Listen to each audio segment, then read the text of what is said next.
Hi there, everyone. Mike Green. I am the pastor of Church of the Good Shepherd in Nashua, New Hampshire, and here is our gospel thought for today. Today's gospel for Saturday in the week of fourth Sunday of Lent is from John's Gospel, chapter 7, verses 40 to 53. Here goes. When they heard these words, some of the people said, "This is really the prophet." Others said, "This is the Christ." But some said, "Is the Christ to come from Galilee? Has not the scripture said that the Christ was descended from David and comes from Bethlehem, the village where David was?" So there was a division among the people over him. Some of them wanted to arrest him, but no one laid hands on him. The officers went back to the chief priests and the Pharisees, who said to them, why did you not bring him?" The officers answered, "No man ever spoke like this man." The Pharisees answered them, "Are you led astray, you also? Have any of the authorities or of the Pharisees believed in him? But this crowd, who do not know the law, are accursed." Nicodemus, who had gone to him before, and who was one of them, said to them, "Does our law judge a man without first giving him a hearing and learning what he does?" They replied, "Are you from Galilee too? Search and you will see that no prophet is to rise from Galilee."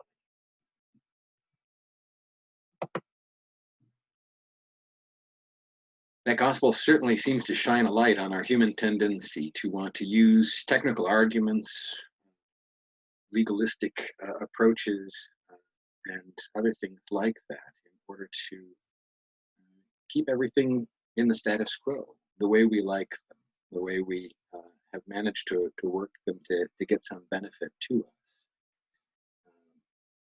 We may like an occasional surprise in our lives, but in general, we're much happier when things stay settled and we have some sense of control and stability.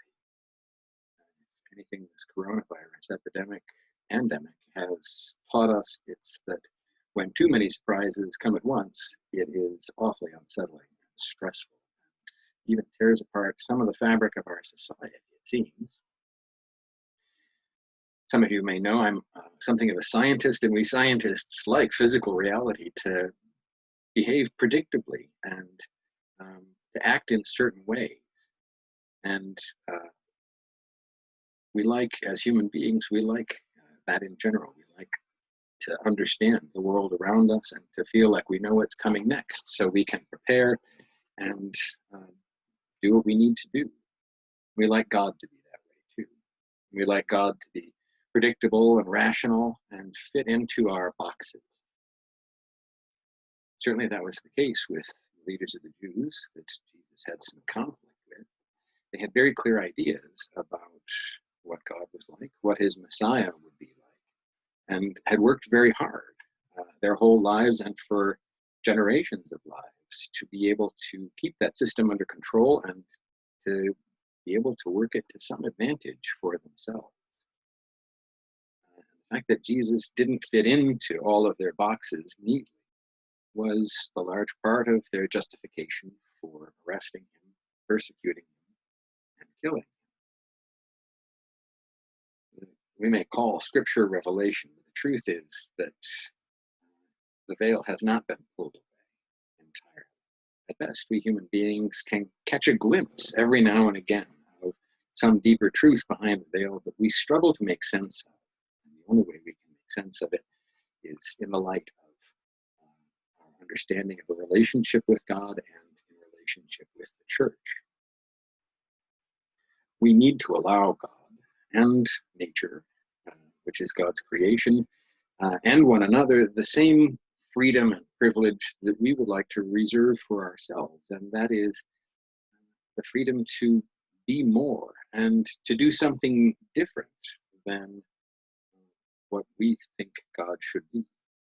We certainly don't like being labeled or pigeonholed based on somebody else's limited understanding of who we are or what we can do. We must allow God that same liberty. God has that liberty. A God we could completely understand, a God that we could control, would never, in fact, be big enough or powerful enough to be able to help us in any way. So perhaps we should be happy that we can't know what God's motives in this situation are. Not having this knowledge allows for greater surprise to come as God's love for us plays out in our lives. And as is often the case in science, running into these moments when things don't act predictably first suggests that we may have some work to do, but it also suggests that a breakthrough may be right around the corner. God bless you. Thanks for coming. I'll see you soon.